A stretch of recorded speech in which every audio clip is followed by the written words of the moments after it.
Ooh, this is going to be so much fun.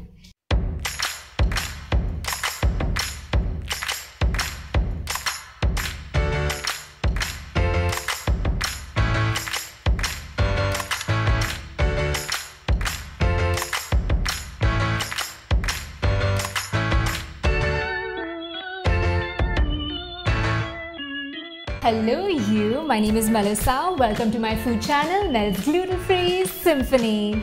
Join me as I share my most precious recipes with you, and today is certainly no exception. It's my walnut banana loaf studded with pumpkin, flax and watermelon seeds. Can you handle all this goodness? I'm sure you can, so let's get into it.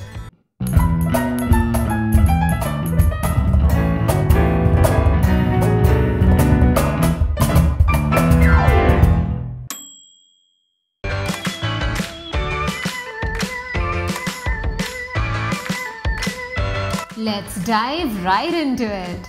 So I've got 80 grams of rice flour in a mixing bowl here, and to that I'm adding 60 grams of jawar flour.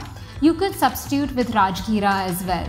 Then I'm adding 25 grams of cornstarch, which is stark white in color, not the pale yellow corn flour which is made from whole ground corn kernels. Now I'm adding 2 teaspoons of baking powder. Make sure it's gluten-free, as some brands use wheat starch in the mix. Next, we have to add 2.5 teaspoons of finely ground cinnamon powder. Now, using a whisk or a fork, simply stir all these dry ingredients together till everything is well combined and there are no visible lumps.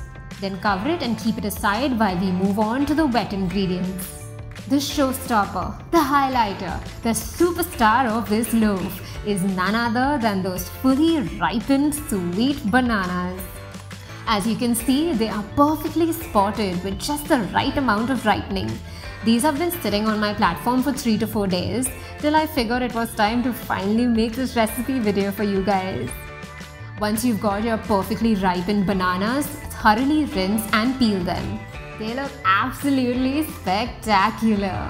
You could push the ripening process a little further. The riper, the sweeter. Make sure you measure out the right weight of ripened bananas for this recipe, which is approximately 400 grams weighed with the skin. Also, depending on your weather, the bananas might take a lot longer, maybe up to a week, or even as short as 1 to 2 days to fully ripen. So you be the judge of that.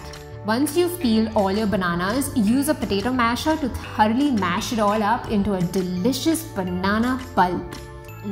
That looks so good. I could eat it plain, but it tastes even better with all the ingredients I've got lined up for this loaf.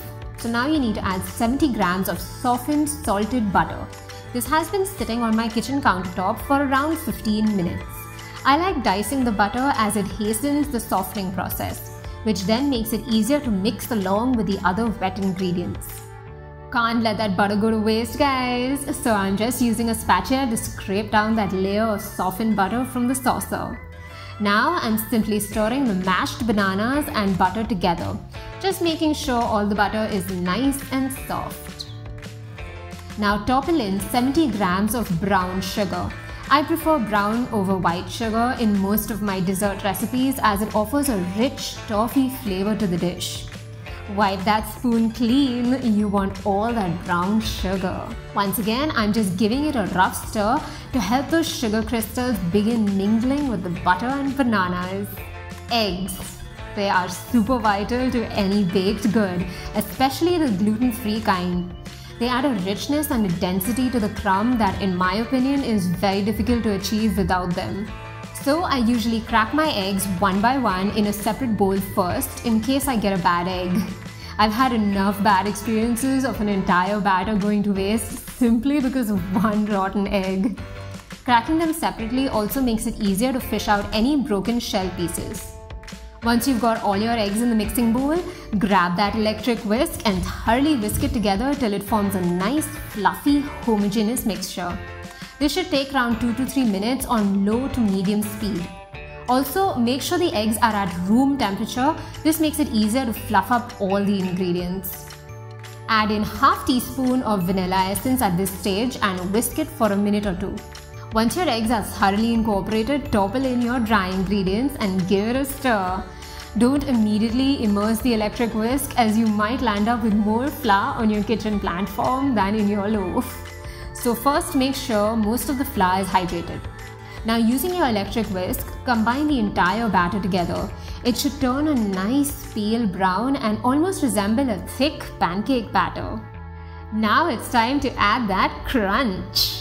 So first, add in 40 grams of roughly chopped walnuts. I noticed that some of my walnut pieces were quite large and might just take up the texture of the entire morsel. So I simply broke them into bite-sized chunks using my fingers. You could, however, just roughly chop them using a knife. Once you're satisfied with the size, empty them into your batter. Next, add 20 grams of pumpkin seeds, followed by 20 grams of watermelon seeds, and lastly 20 grams of flax seeds. This combination of nuts and seeds truly elevates the texture and flavor of this loaf. Now just clean off your whisk attachments. If you've watched my previous videos, you know I'm not one for wastage. I love to get all that delicious goodness off my utensils. So I'm just wiping them off using my spatula. When that's done, simply stir the nuts and seeds into the batter till they are all coated in that banana yumminess. Now, since this is a loaf, I'm using a 9 by 5 inch loaf tin that I've lined with butter paper along the base and then lightly greased the entire tin with butter. If anyone's curious, that's my maternal grandmom's name written on the tin. It was only closer to her passing that I found her personal handwritten diary brimming with age-old recipes. It really was an exciting moment to discover that she and I shared a passion for cooking and simply relishing the joy of spreading happiness through our home-cooked food. A huge shout out to my mom, who is also a brilliant cook, and for showing me the tricks of the trade and also allowing me to experiment on her with all my crazy food ideas when I was little. Okay, whew, enough Senti talk for one recipe. Now, once your batter is all poured out, evenly spread it in the tin, and of course wipe that spatula clean, guys. Do not tap this tin or move it around too much after pouring in your batter, or else the solid pieces of nuts and seeds will begin to sink to the base. Now just pop it in your 180 degrees preheated oven and let it bake for 55 minutes. Ooh, don't I love it when those loaves crack on top. It's a sign of a delicious crusty exterior.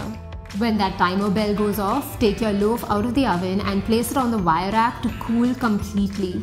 It should take roughly 30 to 40 minutes in a well-ventilated space. Before you leave it alone, insert a cake skewer into the center to check if it's cooked all the way through. And this one sure is. Boy, oh boy, I cannot wait to bite into that. That top crust is perfect. What do you think? Tell me your favorite part about a banana loaf. Is it the smell, the crunch, the chew? Share your feedback with me in the comment section. Give this recipe a thumbs up and click that subscribe button if you're not on this gluten-free bandwagon already. The more the merrier. Now it's time to slice into this loaf. After it's fully cooled, place it on your chopping board and loosen the sides using a butter knife. Because we've greased the sides, the cake should just pop right out. Now for slicing, I'm using a serrated bread knife, and with a sawing motion, I'm simply slicing into it. The first slice is just to cut away the end crust, so make that as thin as possible. And now we move on to cutting our thick slices. The thickness depends on your preference, so if you like a good chunk of banana loaf in your mouth, go ahead and make those thick cuts. This loaf is perfectly studded with all those walnuts and seeds, so you get a delicious nutty crunch with every bite.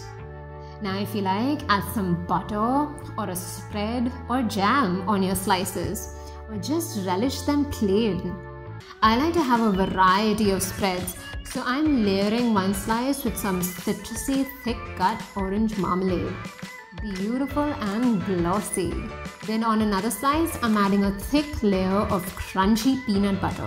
Can't get enough of that nutty crunch. And that's it for this recipe, guys. Hope you enjoyed this one as much as I did. I'm a true baker at heart and I didn't want the end of my gluten journey to be the end of my baking. So this is just one of my many baked goodies I've got planned to show you. So share this recipe with all your baker loved ones out there and hit that notification bell icon to stay tuned to your one and only personal gluten-free cook. So this recipe has been in my personal cookbook for years, ever since those curtains closed on my gluten-free journey. It took me several attempts to get that optimal crumb, texture and flavor profile. Whomever I made this for was always so surprised that this was gluten-free. So go ahead and surprise yourself. Don't forget about the folks around you. So I like to have my banana loaf with some jam or peanut butter or just plainly dunked in some hot coffee. I'm eager to know what you like, so share your thoughts in the comment section below. Well, what do you know? I have some hot coffee right here.